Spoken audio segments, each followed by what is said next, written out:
नमस्कार दोस्तों, आज की कहानी में आपका स्वागत है। आज की कहानी एक ऐसे पिता की है जो कि कुवैत में रह रहा होता है। वो अपनी बच्ची के साथ दुष्कर्म करने वाले व्यक्ति को कुवैत से आकर के और अपनी बच्ची के दुष्कर्म का बदला लेता है और वापस फिर कुवैत चला जाता है। ये एक पिता के अपने बेटे की दुष्कर्मी के प्रति बदले की कहानी है जो कि कुवैत से स्टार्ट होती है। दोस्तों, एक कपल जो कुवैत में रह रहे होते हैं, पति और पत्नी, और वहीं उनकी जो बच्ची होती है वो भारत में ही उनके एक रिश्तेदार के यहाँ रह रही होती है। जो कि वो पति पत्नी जो कपल होते हैं, पति और पत्नी की जो बहन होती है, यानी कि वो बच्ची की मौसी, जिसके यहाँ वो बच्ची भारत में रह रही होती है अपने मौसी के घर। तभी एक दिन वो बच्ची की जो मौसी होती है वो अपनी बहन को फ़ोन करती है कुवैत में और बताती है कि आपकी बच्ची को अब हम और नहीं रख पाएंगे। आप लोग ऐसा करिए कि अपनी बच्ची को जितना जल्दी हो सके यहाँ से लेकर के चले जाइए। अब दोस्तों, ये पति पत्नी दोनों को बात पता चलती है। पत्नी पति को बताती है ऐसी ऐसी बात है, मेरी बहन ने फ़ोन किया था और वो लोग बोल रहे हैं कि हमारी बच्ची को वो अब और नहीं रख पाएंगे, आप लोग आकर के ले जाइए।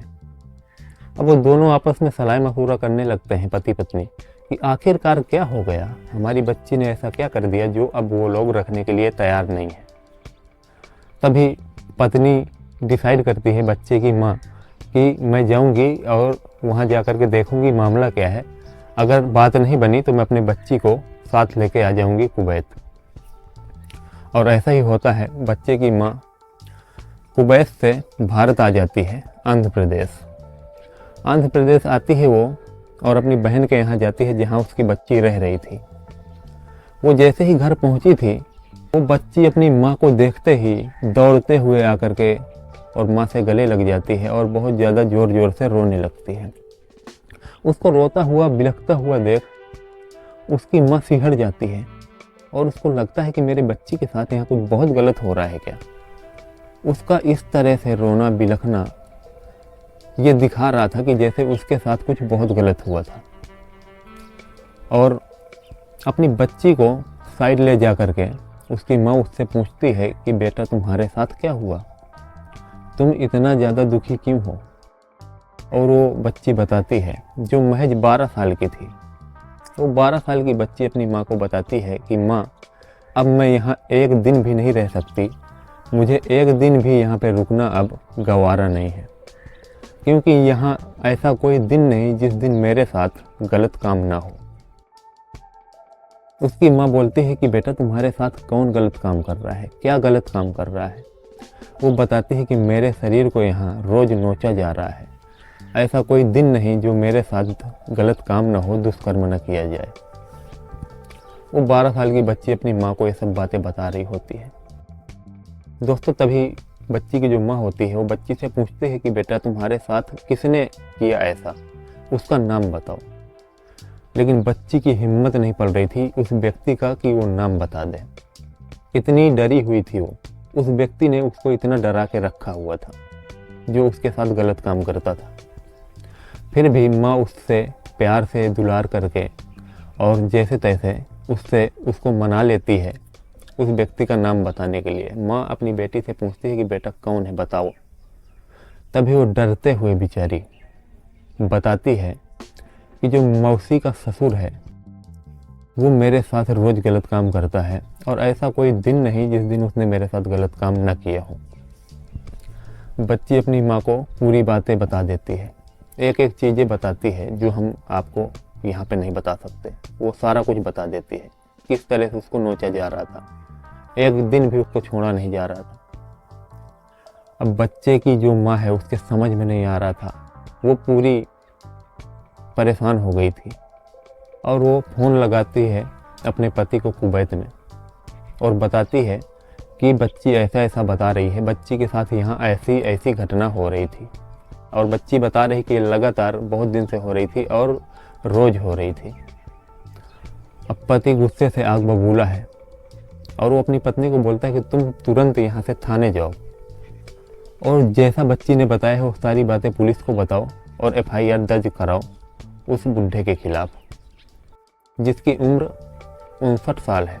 59 साल का वो बुढ़ा, जो कि इस बच्चे की माँ के बहन का ससुर है, यानी कि बच्ची की मौसी का ससुर है। अब वो बच्चे की माँ ऐसा ही करती है, वो वहाँ से तुरंत थाने के लिए रवाना हो जाती है। थाना जाती है और वहाँ जा कर के डिटेल में वैसे ही पूरी बात बताती है, और उसकी बच्ची भी बताती है पुलिस को कि उसके साथ क्या हो रहा था। उसके बाद पुलिस जो है बोलती है कि उस पक्ष का मौजूद होना भी ज़रूरी है, हम इस तरह एक पक्ष की मौजूदगी में FIR दर्ज नहीं कर सकते, दूसरा पक्ष भी बुलाया जाता है।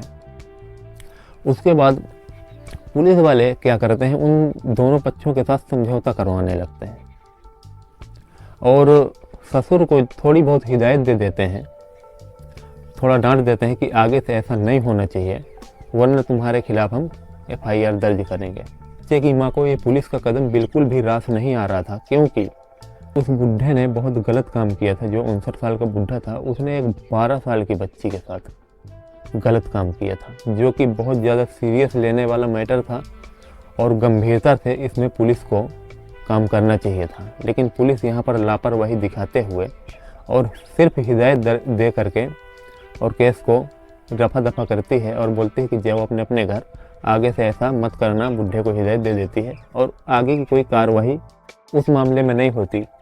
बच्चे की माँ गुहार लगाती रहती है, लेकिन पुलिस कोई भी सुनवाई नहीं करती है।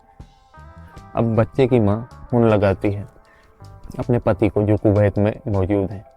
वो सारा हाल बताती है कि पुलिस किस तरह से उनकी कोई सुनवाई नहीं कर रही है और उन लोगों को थोड़ी बहुत हिदायत देके छोड़ दिया गया है।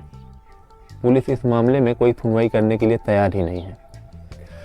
अब पति जो है बोलता है कि कोई बात नहीं, नहीं सुन रही पुलिस, ना सुनने दो, तुम दोनों ऐसा करो कि यहीं आ जाओ। अब बच्ची के साथ वो माँ कुवैत के लिए रवाना हो जाती है। बच्ची को लेकर पहुंच जाती है कुवैत।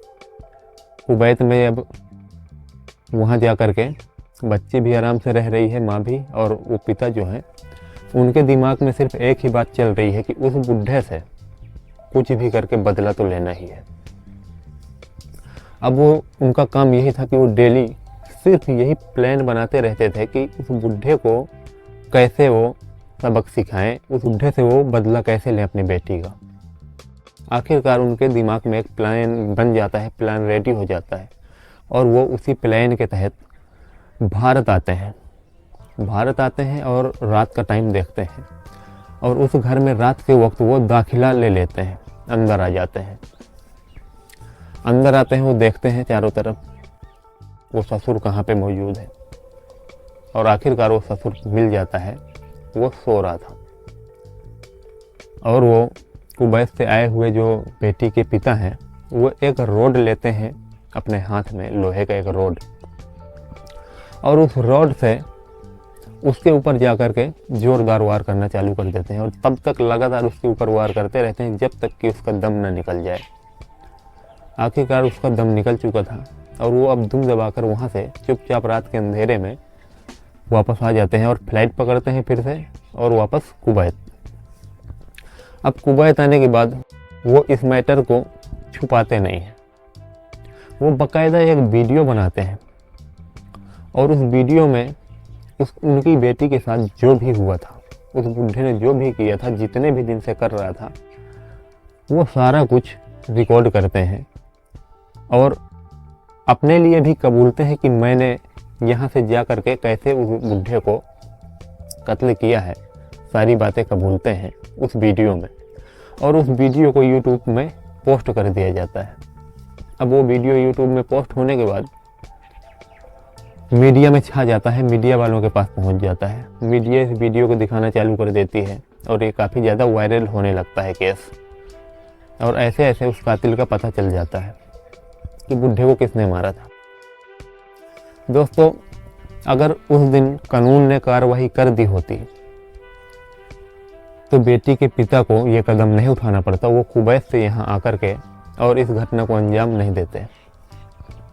उस दिन कानून ने उनकी नहीं सुनी और मैटर को संगीनता से नहीं लिया, सीरियस नहीं लिया। इस वजह से आज कानून अपने हाथ में लेकर के एक बेटी के पिता ने और अपनी बेटी का बदला लिया है। तो दोस्तों, कानून व्यवस्था के लिए निवेदन है हमारा कि ऐसे मामलों को हमेशा सीरियस लिया जाए और बहुत अच्छे से बारीकी से जांच की जाए और दोषी को सज़ा दी जाए और जो पीड़िता है उसको न्याय दिया जाए। क्योंकि अगर सही टाइम से न्याय न मिला, सही समय से न्याय न मिल पाया, तो इसमें बहुत ज़्यादा गलत कदम उठाए जाते हैं। कोई कोई अपने हाथ में कानून भी ले लेता है, तो ऐसी वारदातें होने से बच जाएंगी और न्याय मिलेगा तो कानून व्यवस्था पे सबको भरोसा भी रहता है। तो चलिए दोस्तों, मिलते हैं ऐसे ही नेक्स्ट स्टोरी में। ये स्टोरी बनाने का उद्देश्य हमारा किसी की भावनाओं को ठेस पहुंचाना या आहत करना नहीं था, और ऐसे वीडियो हम बनाते हैं ताकि लोग ज़्यादा से ज़्यादा जागरूक हो सकें और गलत कदम उठाने से बच सकें। वीडियो पसंद आए तो वीडियो को लाइक कर लें, चैनल को सब्सक्राइब जरूर से कर लें, बेल आइकन प्रेस कर लें ताकि हमारे हर एक वीडियो को नोटिफिकेशन सबसे पहले आप तक पहुँच सके। तो चलिए मिलते हैं नेक्स्ट वीडियो में, तब तक के लिए जय हिंद, जय भारत।